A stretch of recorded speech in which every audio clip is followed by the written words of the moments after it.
au-delà du fait que plein de gens ne se retrouvent pas dans les médias, c'est que en fait, quand on arrive en tant que journaliste, on prend avec nous la ligne éditoriale du média, mais on vient avec tout ce qu'on est aussi. On vient avec tout ce qu'on est de biais raciaux, de biais sociaux, on vient avec tout ce qu'on a d'histoire, avec nos références culturelles.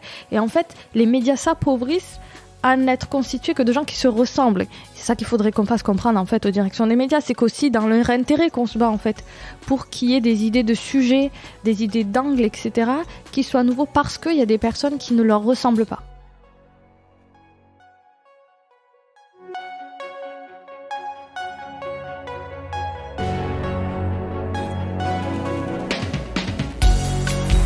Bienvenue dans Mediarama, le podcast du futur des médias.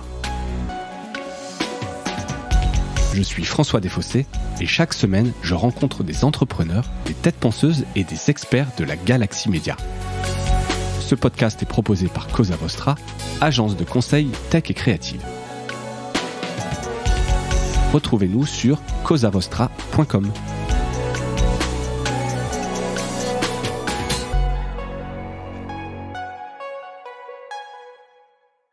Bonjour à toutes et à tous et bienvenue dans ce nouvel épisode de Mediarama. J'ai le plaisir de recevoir aujourd'hui Radija Seroali. Radija, bonjour. Salut.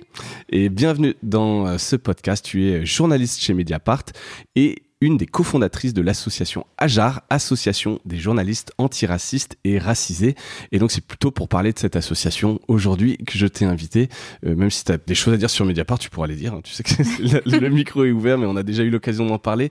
Alors non, en vrai, donc on va parler de l'AJAR aujourd'hui. Est-ce que tu peux nous dire quand est-ce que cette association a été créée, combien vous êtes aujourd'hui ? Ouais, alors il y a plusieurs dates. La toute première fois qu'on a parlé, c'était dans le salon de Arnaud Pedram, qui est aujourd'hui le président de l'association, qui est un jeune journaliste qui travaille justement sur les questions de discrimination. Il revenait des États-Unis où il avait fait ses études de journalisme, où il y a déjà là-bas pas mal d'associations de journalistes racisés, où la question de la race des personnes racisées est posée de manière beaucoup plus frontale et honnête. Et depuis là-bas. Plus longtemps aussi probablement. Ouais. Et en fait, en revenant de ses études, on discutait, puis c'est un copain, et il me disait, mais en France, vous en êtes où ? Et j'ai dit, on en est nulle part. Du coup, c'est autour d'un thé qu'on s'est dit, viens, on fait une asso et tout.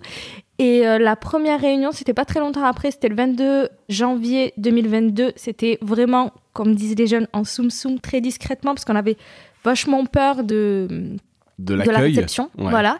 Donc on s'est recoupé à quelques-uns. Il y avait des journalistes de Mediapart, il y avait des journalistes du Bondi Blog, il y avait des pigistes, voilà, on était une dizaine dans les locaux d'Africulture, qui est une revue sur la culture africaine à Belleville. Ouais. Qui nous avait prêté gentiment nos locaux parce que le président, je crois, était dans les discussions. Et puis, on est devenu public. Donc, on s'est réunis comme ça, un peu discrètement, très discrètement, pendant un an où on a commencé un peu à étoffer nos réseaux et se dire pourquoi on crée cet asso, qu'est-ce qu'on veut faire, où on veut aller.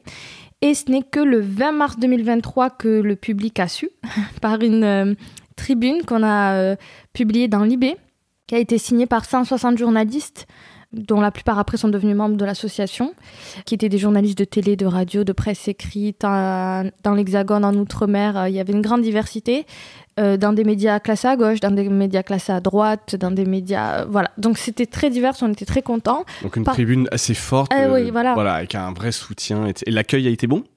L'accueil a été plutôt bon déjà chez les organisations journalistiques, puisqu'on a plusieurs syndicats qui ont signé avec nous, des organisations aussi associatives comme La Chance au concours, dont je fais aussi partie d'ailleurs, qui est une association qui aide les boursiers à passer les concours aux écoles de journalisme pour plus de diversité sociale dans les médias. D'accord. On avait Prenons la Une, l'association des femmes journalistes, l'AJL, qui est l'association des journalistes LGBT, qui nous ont soutenus dès le début, et d'ailleurs ils font partie de nos modèles. Donc on a eu une réception, à notre plus grand étonnement, assez positif. Évidemment, on a eu quelques articles racistes dans la presse raciste, classique, t'en entendais pas moins quelque part. Voilà, on aurait été déçus. De reconnaissance, tu vois, exactement. Mais sinon, plutôt bon accueil. Et ce qui nous a rassurés, c'est que c'était plutôt un bon accueil sur un texte plutôt clivant, en fait. On n'a pas, pour avoir le plus de signataires possible, fait un truc lisse et sans aucune revendication. On a fait un texte plutôt fort, où on pointait directement la responsabilité de nos confrères, des directions des médias et de tout cet écosystème dans la promotion des idées racistes. Et où on disait, en fait, on mettait un coup de pied dans la porte assez vénère en disant vous avez fait sans nous pendant longtemps et maintenant, ce sera plus possible, en fait. Ouais, un truc assez fort. Le texte est beau. Je le mettrai en note de l'épisode.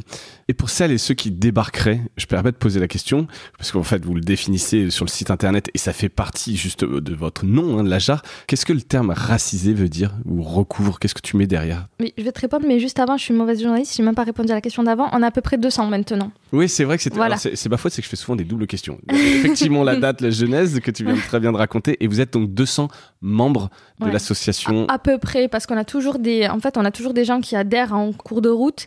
Et nous, alors, on est une association ouverte aux personnes subissant les discriminations et les racismes, mais on regarde quand même les gens qui viennent chez nous, qu'ils soient déjà journalistes, qu'ils aient leur place dans l'association, que ça se passe bien, etc. On essaie de construire un espace le plus possible bienveillant et qui fonctionne bien. Donc, on a toujours en cours des recrutements, mais là, à peu près 200. D'accord, il faut être juste journaliste pour faire partie de l'association, il n'y a pas besoin d'être racisé. Il faut être journaliste et subissant la discrimination. Ouais, Oui, il y a la notion quand même de discrimination. Et là, pour le coup, elle est assez large puisque tu parlais d'associations comme la JL, discrimination etc. raciale. Ouais. C'est exactement. Donc, du coup, c'est la question que tu me poses après. Pour nous, raciser, enfin, c'est pas pour nous. En gros, c'est un mot très français déjà. Ça, faut le redire. On l'a dit sur notre site, mais c'est pas très connu. Souvent, quand on parle de raciser, racialisation, tout le monde nous dit, mais vous prenez comme modèle les Américains. Alors, pas du tout. C'est un mot qui a été inventé par une Française, une sociologue française, qui s'appelle Colette Guillemin, qui était une sociologue et une militante française qui l'a définie dans l'idéologie raciste en 1972. Et en fait, je crois que... En fait, comment elle a décrit ce que c'est que les personnes racisées? C'est les personnes en situation de minorité par rapport à un groupe majoritaire. Le groupe majoritaire étant le groupe là, tel qu'elle est définie, dominant par rapport à un groupe dominé, sur des critères qui sont raciaux. Alors évidemment, chez nous, la race n'est absolument pas scientifique. Ça, c'est chez les racistes. Chez nous, la race, elle est définie justement par l'autre, par comment l'autre nous perçoit. Nous catégorise, nous perçoit et nous étiquette. Et comment, en fait, le groupe majoritaire, ici les Blancs, ne s'auto-désigne pas, puisque pour eux, ils sont la majorité, la norme, et comment, en ne se définissant pas, ils nous définissent, nous, comme autres, comme minoritaires, et tout ça toujours dans un système de domination, de dominé, de dominant. Donc c'est ça, raciser de manière plus simple. Quand on va dans des écoles, on a face à nous des plus petits et tout, on dit en gros c'est toutes les personnes qui peuvent subir le racisme. On ne dit pas le racisme et l'antisémitisme, parce que pour nous l'antisémitisme est un racisme, parce que sinon il faudrait préciser toutes les formes de racisme, il y en a plein. Ouais. Et après on pourra discuter un peu plus sur le fond. Nous on a à cœur des thématiques après assez précises, comme par exemple faire attention au fait de quand on parle des personnes noires, de ne pas toujours mettre en avant que des personnes light skin parce qu'elles seraient les plus acceptables. Light skin, donc avec une couleur de peau claire. Voilà. Enfin, donc peau noire, mais plutôt claire. Voilà. En se disant, en fait, il y a aussi une discrimination à l'intérieur de certains groupes raciaux. Enfin, voilà, on essaie d'être fin, en fait, dans notre analyse de ce que c'est la race en France aujourd'hui. Il y a des personnes qui peuvent paraître de peau blanche, mais nous, c'est pas la couleur de peau qui nous intéresse, c'est est-ce qu'elles subissent une discrimination. Par exemple, nous, on a des gens qui, de peau, peuvent paraître blancs, mais qui sont juifs, et les juifs, depuis des millénaires, subissent le racisme de plein fouet, l'antisémitisme, et qui est toujours en cours, y compris dans la sphère médiatique. Ouais. Donc, en gros, pour nous, raciser, c'est toutes les personnes qui subissent la discrimination raciale, quoi. Donc avec la petite historique là que je t'ai racontée de Colette Guillemin. Ouais, non, mais qui est intéressant. Et donc, je repose la question, LGBTQI+, c'est une sorte de racisme pour vous. Enfin, peut-être pas de racisme, je sais pas comment vous le dites, mais on peut être discriminé, on est dans ce schéma-là, donc la raciser, pour vous, ça rentre là-dedans. Non, en fait, après, il y a parfois des discriminations qui se croisent. Hein. Mais nous, chez nous, racisés, c'est les personnes qui vivent des discriminations raciales. Et ça compte aussi pour les religions réelles ou supposées. Hein. Parfois, on dit, parce qu'une personne a l'air arabe, elle est musulmane, alors que c'est peut-être pas vrai. Et par contre, tu as raison de poser la question des autres discriminations. On travaille en lien très étroit, très très souvent avec l'AJL et Prenons la Une, puisque souvent les discriminations se croisent et que nous on a un grand intérêt, enfin on fait très attention en fait au croisement de ces discriminations, auxquelles on ajoute évidemment le mépris de classe, qui est aussi une autre forme de discrimination qui est prise en compte dans toutes nos associations, mais plus spécifiquement, par exemple, par l'association La Chance. Ouais, et en fait, elles se croisent ou elles s'additionnent, les discriminations. Voilà. Ce que je veux dire, c'est ça aussi qui peut être, terrible. Et donc, pourquoi avoir voulu fonder l'association ? C'est pour plus peser, c'est pour fédérer. C'était quoi un peu l'objectif ? Ouais, c'est au-delà de cette tribune qui a marché. Ouais, c'est un peu tout ça. Alors en fait, on se rendait compte il y a aujourd'hui, et même avant l'association, que l'association existe, des personnes racisées dans les médias. Certes pas majoritaires, certes pas au poste de chef, mais en fait on était tous un peu dans notre coin, à marmonner, à se dire bah voilà, moi j'ai subi ça, et je sais pas trop quoi en parler. On allait en parler aux associations, aux organismes auxquels on appartenait, dans nos syndicats. Donc on a plusieurs membres qui sont au SNJ-CGT, au SNJ, à la CFDT, dans les associations dans lesquelles on était, dans nos rédactions, auprès de nos délégués du personnel. Mais en fait, on se rendait compte tous individuellement, chacun dans son côté, que le racisme au sein des entreprises de presse n'était jamais le sujet prioritaire. On était toujours le sujet de fin de conversation, de fin d'AG. Oui, c'est important, mais bon, il y a d'autres trucs à traiter. Voilà, quoi. C'est important, mais on ne va pas mettre de moyens. C'est important, mais on ne va pas trop se poser la question pour pas... J'ai un exemple très précis en tête. Je ne peux pas citer la rédaction, mais on avait dans un CSE une présentation d'une formation antiraciste avec une DRH qui dit « Mais je ne peux pas croire qu'il y a du racisme dans ma boîte. » En fait, si, en France, il y a des biais racistes, sexistes, homophobes, etc. Et c'est un travail de se déconstruire et nous, on propose de faire ce travail ensemble. Ouais. Donc, il y avait ce truc où on était un peu tout seul avec nos problèmes, chacun dans son côté. Et aussi, on voyait en fait la fascisation accélérée de l'espace public se passer sans que personne ne dise rien sur l'aspect antiraciste, ou en tout cas que personne ne dise rien de manière audible. On avait Rokhaya Diallo qui y allait, mais parfois un petit peu toute seule, un petit peu esselée. Il y avait ci et là des réactions, mais il n'y avait pas d'organisation proprement parlée qui prenait cette question comme la question première. Et donc, on voyait nos confrères publier des articles racistes, des reportages, des radios, vidéos, et il n'y avait pas assez de réactions pour nous. Mais pire que ça, il n'y avait pas de décryptage. Personne n'expliquait en quoi c'est raciste. Ouais. Et donc, en fait, nous, on s'est dit, 1, on ne veut plus être tout seul. 2, on ne veut plus être si peu nombreux. On veut aussi que les rédactions ressemblent à la société française dans sa grande diversité, sociale, raciale, de genre, etc. Et on veut aussi que les biais racistes soient moins nombreux dans les articles, qu'il y ait de formation et que ce soit un sujet d'attention, quoi. Ouais, et ça, justement, on va revenir, on va décrypter un peu tout ça. Juste, quand on est, donc, vous faites du soutien aux journalistes aussi, au sein des médias, quand on est journaliste racisé ou étudiant d'ailleurs, hein, parce qu'il y a aussi, j'imagine, c'est aussi dans les écoles que ça peut arriver, quel risque on prend et comment il se manifeste ce racisme ordinaire dans les rédactions? Parce qu'effectivement, c'est pas, tu vois, d'ailleurs, CDH ne le savait pas, donc c'est pas quelque chose qui est forcément très visible. Alors moi je sais pas si je dirais racisme ordinaire, je dirais racisme tout court, parce que je pense que ça fait partie d'un, comme si tu veux, d'un ensemble. Il y a des petits trucs qui paraissent pas graves mais qui en fait amènent à des trucs plus graves et qui font une espèce de contexte dans lequel c'est ok. J'ai préparé des exemples pour que les auditeurs en fait se rendent compte de où on en est encore aujourd'hui dans les médias français. C'est des exemples qui proviennent de rédactions diverses et variées. Donc par exemple, prenons l'exemple des femmes voilées qui subissent à la fois la misogynie et l'islamophobie. Encore aujourd'hui, la CCIJP, qui est la commission qui donne les cartes de presse, n'accepte pas les femmes voilées sur leur carte de presse. Donc elles doivent, pour avoir leur carte de presse, qui est quand même un sésame dans notre profession et qui nous sert à de nombreux endroits, enlever leur voile pour la photo. Ce qui est, d'un point de vue de la loi... interdit, non ? De demander d'enlever le voile, puisque c'est pas laïque ou un espace public. Je veux pas dire de conneries, mais est-ce qu'ils ont le droit d'interdire le voile sur la photo ? En fait, ça va être un peu notre combat là à venir. On se pose la question parce qu'en fait, eux répondent aux nombreuses jeunes femmes et moins jeunes femmes, enfin aux nombreuses femmes qui ont dû se dévoiler pour la carte de presse, répondent en fait on est une carte d'identité et sur la carte d'identité il n'y a pas le droit. Sauf qu'en fait la commission de la carte, pour ceux qui connaissent pas, est gérée par la profession, à la moitié par le patronat, à moitié par des représentants des salariés qu'on élit chaque année.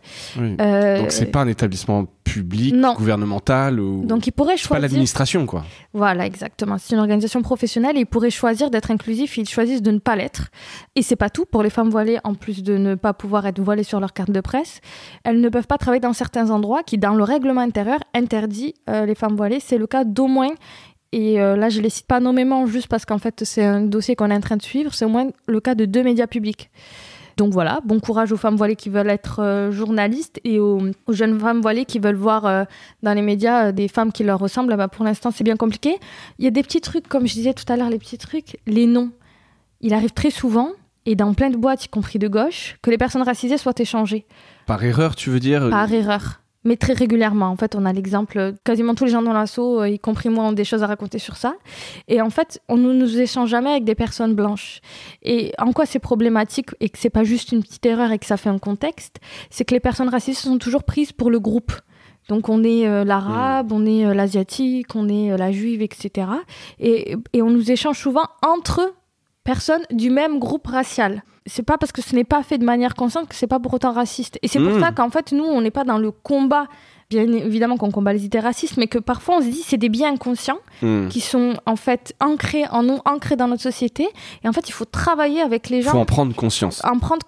Pour y travailler dessus. Et j'ai des exemples un peu plus hardcore quand même. Je vais en citer quelques-uns. Radio France 2017. Un animateur a du mal à dire le nom d'une de nos collègues à la radio en direct pendant qu'elle fait sa chronique et elle lui dit « dis-le, ça va être plus simple de dire elle-même son nom ». Une stagiaire, elle avait 18 ans, c'était à Téléstar en 2013 et un collègue reproche de ne pas boire d'alcool lors des pots. « Ah bah tu bois pas, tu fumes pas, tu couches pas, t'es pas drôle ». Ou encore un autre dans un prestigieux, très très prestigieux média national, c'était en 2012 « Tu fais le ramadan, bah je croyais que t'étais ouverte ». Donc ça, c'est une journaliste...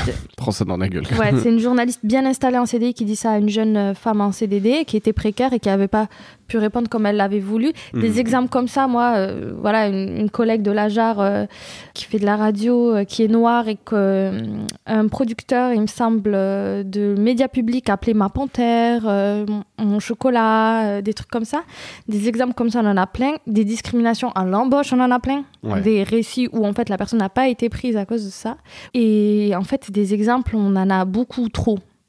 Et c'est pour ça que je pense que notre association a grandi vite. C'est parce qu'elle est venue rencontrer un besoin de personnes qui étaient en souffrance, en fait. Ouais, déjà besoin de raconter, j'imagine, de partager et de se dire, voilà, je suis pas tout seul, en fait. C'est pas que et moi. De se défendre. Ouais.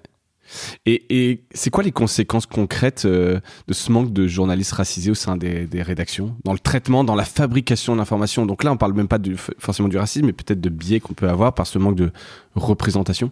Ouais. Alors, il y a la question effectivement de la représentation, c'est-à-dire que, en gros, quand on est une jeune personne racisée aujourd'hui en France et qu'on a envie de devenir journaliste, on trouve peu de modèles de gens qui nous ressemblent. Quoique ça ait un tout petit peu évolué ces dernières années à la télé pour des questions d'image et parce que la question commence à être aussi quantifiée dans des rapports et donc du coup ils ont un peu plus honte, mais si vous allez dans la grande presse nationale écrite où on voit pas nos têtes, vous allez voir qu'on représente pas du tout la France ni socialement ni racialement ni voilà, on est quand même dans une profession très très blanche, plutôt assez bourgeoise qui travaille en réseau, puisque pas mal d'offres d'emploi ne sont pas publiées. Voilà, on n'est pas comme dans bouche à oreille, beaucoup de réseaux. Beaucoup de réseaux, etc. Et ce qui forcément favorise une certaine partie de la population. L'impact que ça a sur notre production médiatique, au-delà du fait que plein de gens ne se retrouvent pas dans les médias, c'est que en fait, quand on arrive en tant que journaliste, on prend avec nous la ligne éditoriale du média, mais on vient avec tout ce qu'on est aussi. On vient avec tout ce qu'on est de biais raciaux, de biais sociaux, on vient avec tout ce qu'on a d'histoire, avec nos références culturelles. Et en fait, les médias s'appauvrissent à n'être constitués que de gens qui se ressemblent, qui ont tous fait Sciences Po, qui ont tous fait les mêmes écoles de journalisme, qui viennent tous socialement du même milieu, qui ont tous les mêmes références culturelles.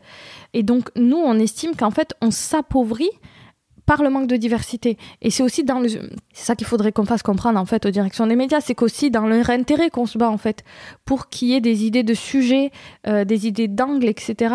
qui soient nouveaux parce qu'il y a des personnes qui ne leur ressemblent pas. Ouais. Mais il n'y a pas le risque justement en fait qu'on recrute des journalistes racisés pour les mettre un peu dans des boîtes, dans des boîtes, tu vois, en disant bon bah c'est bien, j'ai recruté quelqu'un qui va me parler des banlieues, tu vois, je fais le cliché mais un peu exprès, mais ce qui viendrait un peu corroborer ça. En fait, il y a deux choses. À la fois, c'est quand même intéressant pour les médias d'avoir des personnes qui sur les sujets de discrimination, de pauvreté, de quartiers populaires, parce que parfois les quartiers populaires c'est un pôle à part entière dans les médias, connaissent un peu de quoi ils parlent. Ça c'est... Mais à la fois, en fait, il ne faut pas que ça devienne des boîtes parce qu'en fait, les gens viennent avec tout ce qu'ils apportent et ce que les personnes racisées apportent, ce n'est pas que leur racisation, ce n'est pas que leur quartier populaire et que leur langue maternelle, etc. On avait un étudiant qui nous avait dit une fois, quand tu parles arabe en rédaction, t'envoies soit en Syrie, soit en banlieue populaire. Mais en fait, tout ce qu'on apporte, ça peut aussi avoir un intérêt majeur dans comment on traite les sujets d'environnement, dans comment on traite les sujets économiques, sociaux, en fait politiques. Avoir des personnes qui ne se ressemblent pas dans tous les pôles d'un journal, d'une rédac, d'une télé, ça peut... c'est un éclairage différent. Différent et aussi... non ethnocentré et non socio-centré comme ça l'est toujours. En fait, on a quand même une homogénéité médiatique qui est assez dingue. Enfin, un sujet sort quelque part et il sort dans 6 ou 7 médias. Et ça, c'est à la fois la concentration des médias, les mauvaises conditions des journalistes, tout plein de sujets que vous abordez régulièrement, mais c'est aussi que les journalistes se ressemblent, quoi. Ouais, quelque part, c'est vrai que ça n'aide pas. Je reviens un peu sur un peu en arrière, désolé, mais par rapport au comportement qu'il peut y avoir dans les rédactions vis-à-vis des journalistes racisés. Qu'est-ce que vous faites de manière concrète pour les aider? Alors, tu vois, parce qu'il peut y avoir plein de choses d'un accompagnement juridique. Est-ce que c'est des boîtes à outils? Est-ce que c'est juste, tiens, voilà mon épaule et viens pleurer sur mon épaule, je t'écoute? Et c'est une première étape parfois. Ouais. Qu'est-ce que vous faites concrètement? Alors, on a Pleure sur mon épaule, ça existe. C'est la commission Parole et Soutien où, en fait, sur des thématiques très précises, les gens se rencontrent et ils peuvent parler en fait de leur expérience à cœur ouvert, sans jugement et sans que ça sorte de la salle. Donc ça existe. On a un accompagnement juridique pour les problématiques d'ordre juridique quand le code du travail n'est pas respecté, quand il y a des... Et donc ce pôle est tenu par nos valeureux syndicalistes, parce qu'on a des membres qui ont des connaissances en droit du travail pointues parce que dans leur boîte, ils sont délégués syndicaux, membres de syndicats ou qui travaillent sur la question du droit du travail. On a aussi tout un aspect de formation, c'est-à-dire que non seulement on se forme nous-mêmes sur le racisme, parce qu'on n'a jamais fini de se former. Donc on a fait par exemple appel à la sociologue du CNRS, Solène Brum, sur la question de la race. On va être formé sur l'antisémitisme, sur le racisme anti-tzigane, etc. Pour à la fois venir nous aussi avec, dans nos propres rédactions, aussi avec des arguments forts et une connaissance fine du sujet. On a, pour que les gens aient plus accès aux médias, en fait, un comité qui s'appelle le Comitaf, où en fait on se partage les offres d'emploi, on se relie les CV, on fait en fait du réseautage, on est le réseau, on aime bien dire ça, on est le réseau des gens qui n'ont pas de réseau, parce qu'en fait ça se fait dans certains cercles de pouvoir, d'école, etc. Nous on n'avait pas ça, on l'a créé. Donc par exemple si quelqu'un postule à Mediapart, je vais relire sa lettre de motivation, je vais dire voilà, peut-être tu peux angler sur ça, tu peux angler sur ça. Qu'est-ce qu'on fait d'autre? On fait tout un travail sur la laïcité dans les rédacs. Par exemple, on accompagne nos jeunes membres femmes et qui portent le voile font un travail aussi de savoir en fait comment elles peuvent en fait lutter contre les discriminations dues à leur voile et à leur religion dans les rédacs. On fait plein de choses. Qu'est-ce qu'on fait d'autre? On a quand même, ça c'est mon comité, j'en ai pas parlé. Le comité RH. Où en fait, là, on est en train de rencontrer les directions des médias et plus particulièrement les DRH. Et en fait, on vient avec des propositions, on en a 11. C'est nos 11 commandements pour faire des rédactions, des lieux plus sûrs pour les personnes racisées et plus représentatifs de la société française.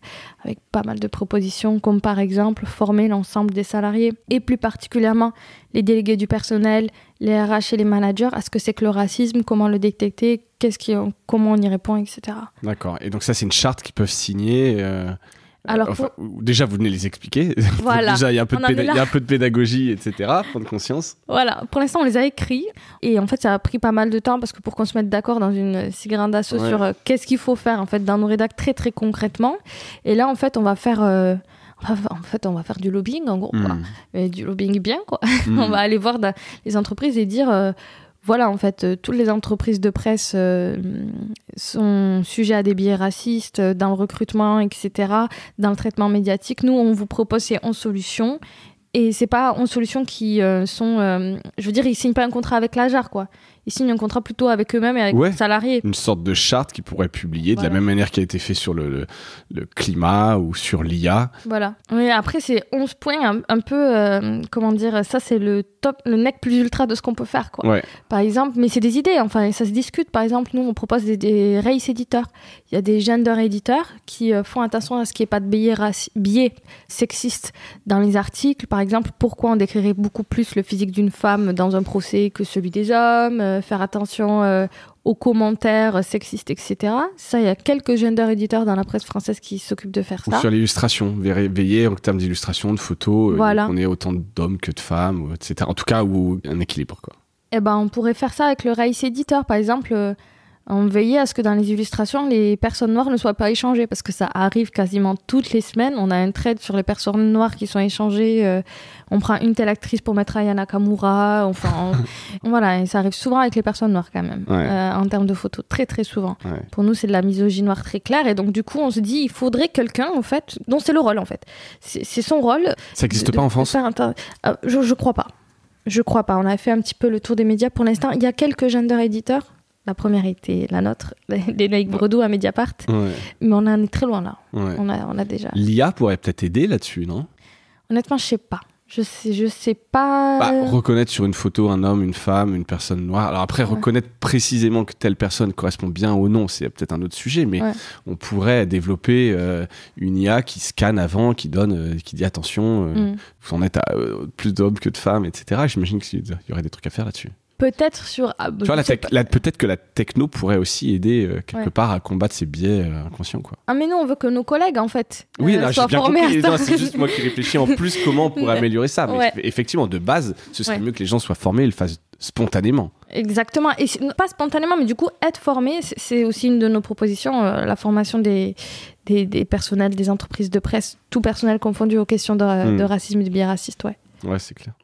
Et est-ce que vous avez un rôle à jouer pour que les journalistes puissent racisés qui font partie de l'association, eux, puissent représenter un peu l'association dans les rédactions? Est-ce que vous les formez en disant parle-en à tes collègues, sois un peu l'ambassadeur? Est-ce qu'ils le font quelque part au quotidien? Est-ce que c'est dur peut-être d'incarner ça dans une rédaction? Ouais, c'est dur, parce que t'es déjà la personne racisée, parfois t'es un peu seule. Ouais. Mais en plus, si on te met sur le dos la représentation de tout ton groupe racial et de tous les autres groupes raciaux en général et de l'association, c'est parfois un peu dur, on ne le demande pas à tout le monde. On a un groupe de porte-parole, dont je fais partie, qui répond aux questions de à peu près tout le monde. Enfin, on est invité dans des médias, on est invité dans des lycées, on est invité même dans des... J'ai même fait un collège, moi, récemment, près de Rennes, pour parler de ce qu'on fait et de, en général, le racisme dans les médias. On commence à être invité par des institutions pour notre expertise sur ce sujet. On ne veut pas faire porter ça à tout le monde parce qu'en fait, parfois, c'est dur. Il y a des gens dans notre association qui sont dans des situations, parce que ce sont des personnes racisées, parfois compliquées dans leurs médias, et donc on ne peut pas demander ça à tout le monde. C'est les gens qui sont le plus confortables, souvent déjà en termes de contrat. Moi, par exemple, je suis à l'aise, en fait. T'es en CDI. Je suis en CDI à Mediapart. Jamais personne ne me reprochera d'avoir une parole antiraciste publique. Jamais. Il y en a d'autres, c'est plus compliqué. Ouais. Donc, on ne demande pas ça à tout le monde, mais on a quand même des petits ambassadeurs un petit peu partout. Ça commence à essaimer et c'est cool, quoi. Ouais, j'ai l'impression. C'est quoi les futurs projets et peut-être tes défis aussi pour cette jeune association Ajar? Déjà, c'est qu'elle soit un peu moins jeune. Parce qu'on est beaucoup de jeunes, en fait. C'est ça le truc, c'est qu'on est une jeune association jeune. Et en fait, notre génération a porté l'association. Donc moi, par exemple, j'ai 27 ans. On est beaucoup dans des gens de 30 ans. Il y a beaucoup de pigistes. Des jeunes professionnels, quoi. Voilà. Il y a beaucoup de pigistes précaires, etc. Et en fait, quand on s'est lancé... Et je le sais très bien parce que c'est moi qui l'ai fait. On a appelé franchement beaucoup de journalistes qui étaient de la génération en fait antérieure. Et je pense qu'ils ont essuyé les plâtres de manière beaucoup plus violente que nous parce qu'ils étaient encore moins nombreux à l'époque, qui sont super flippés de tout et que du coup ils nous ont pas suivis au début parce qu'ils se disaient moi je vais encore m'en prendre. J'ai trop à perdre peut-être. Tu vois, j'ai réussi à faire mon trou, ça a été dur, j'exagère, mais voilà, j'ai pas envie de tout rechallenger. Voilà. Mais du type, en fait, je suis rentrée, mais c'est méchant ce que je vais dire, mais j'ai pas laissé la porte ouverte pour les autres. En fait, j'ai pas fermé la porte, mais j'ai pas poussé pour que la porte reste ouverte parce que c'était déjà tellement dur pour moi, et je le comprends, que en fait, là, ça y est, je suis fatiguée. Mais sauf que nous, on a besoin, en fait. Là, je fais un appel, s'ils nous écoutent, venez, les quarantenaires, les cinquantenaires, etc. Parce qu'en fait, on a besoin aussi de leur expertise, de leur histoire, qui nous racontent comment c'était à leur époque, quand ils étaient encore plus seuls, etc. Donc déjà, qu'on soit plus représentatif des personnes racisées dans la rédaction, parce que pour l'instant, on est très, très jeunes. Ça. Qu'on continue à grandir et qu'on continue à aider le plus possible nos confrères et nos consoeurs et qu'on aille dans les écoles de journalisme et qu'on éveille les consciences de tout le monde, de personnes racisées, pas racisées, profs, peu importe. Que du coup, nos médias s'en améliorent et qu'il y ait de moins en moins de biais racistes, si possible, dans les articles. Et qu'on réussisse notre université d'automne, qui est un casse-tête pas possible. On essaie de mettre ensemble une université d'automne à Marseille. avec plusieurs jours de réflexion sur le racisme anti-tzigane, sur l'antisémitisme, sur l'islamophobie, sur le traitement médiatique des Palestiniens. Enfin, un truc un peu ambitieux. On est à fond dedans, mais on n'a pas d'argent. Donc, en gros, c'est appel au soutien, l'aide. Franchement, ouais. Tout aide est la bienvenue. Voilà. Donc, en gros, on a des projets un peu comme ça, structurants, qui sont aussi des moments où on se retrouve, où on apprend ensemble, mais c'est aussi des moments sympas. On n'est pas qu'une asso... Parfois, on est un peu une asso dure parce que les sujets sont durs. Voilà. Mais on a aussi trouvé beaucoup d'amour et de réconfort et de confraternité. Ce que tu disais aussi, le côté un peu réseau, vous connaissez aussi, et donc c'est aussi cool, quoi. Ouais, tu vas pas que le cœur lourd. Non. En général, tu ressors le cœur plus léger. En fait, tu vas le cœur lourd de plein de trucs qui t'arrivent dans ton secteur professionnel, dans ta vie, et tu ressors le cœur un peu plus léger. Et on met en avant aussi les travaux de nos confrères. Par exemple, là, c'était le Black History Month, le mois de l'histoire noire, et donc on a mis en avant les travaux de nos membres afrodescendants, donc en disant voilà, allez lire ces super trucs et tout. Et d'ailleurs, je fais un rappel, il reste 36 heures pour un projet que tu as soutenu, j'ai vu sur Afroculture, pour un hors-série sur le football. Voilà, Africulture fait une série. Ça coûte 18 € et franchement, ça les vaut. Plein de super illustrations, de super photos, de super articles sur la culture populaire et le foot en Afrique. Exactement. Et j'ai vu qu'il restait quelques heures. Oh, ouais. Je sais pas quand. Ouais, il reste très peu de temps. Et je mettrai un lien également dans les notes de l'épisode. Dernière question pour clôturer cet épisode, Radija. Est-ce que tu as un truc cool à nous partager? Ouais. Sur l'Ajar ou en général? Sur ce que tu veux. Alors, les deux, si tu veux parler de l'Ajar, tu peux rajouter quelque chose, évidemment, mais si c'est autre chose, c'est bien aussi. Ok. Sur l'Ajar, on a notre fête des 1 an qui arrive. Ce sera le 24 avril à la Villette, dans une salle qui s'appelle La Folie. Alors d'abord, il y aura un débat sur le traitement médiatique raciste des violences policières avec les proches de Claude Jean-Pierre, qui est un homme qui est mort sous les coups de la police en Guadeloupe, et avec des journalistes qui ont travaillé sur le sujet. Et après, on expliquera tout le travail qu'on fait, parce que c'est à cette occasion qu'on va sortir notre kit.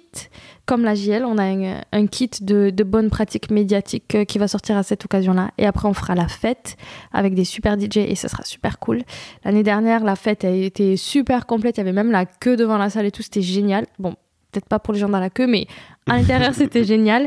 Et là, on pense que ce sera tout aussi cool. Donc le 24 avril, c'est ouvert à tous. C'est tout ouvert à tout le monde, journaliste, pas journaliste, racisé, pas racisé, tout le monde est le bienvenu. Ah oui. Venez faire la fête, partager, échanger. Voilà, discuter d'abord et après faire la fête et manger même. Enfin, ça va être cool, en vrai. Et sinon, au Luxor en ce moment, pardon, ça n'a rien à voir, mais je suis une grande fan de Michel Legrand. Je trouve que c'est le meilleur musicien qu'on a eu en France. Et en ce moment, au Luxor, au cinéma, j'ai aucun lien avec le Luxor d'intérêt. Il montre tous les films de Jacques Demy et Michel Legrand. Et donc là, c'est encore en cours. Ouais. Et il y a tous les super beaux films, super colorés et musicaux et joyeux et heureux de Jacques Demy qui passe en ce moment au ciné. Et c'est cool, faut y aller voir, quoi. Au ciné-club. Et le Luxor, en plus, c'est un bel endroit qui a été bien refait. Donc le cadre est magnifique. Et ben c'est top. Merci beaucoup, Radija, pour tout ça. Bravo pour cette initiative, ce travail de l'Ajar qu'on suivra. N'hésite pas à nous renvoyer des news que je partagerai avec la communauté de Mediarama. Merci à toi. Merci, et merci à toutes et à tous d'avoir écouté cet épisode, et je vous dis à bientôt. Salut.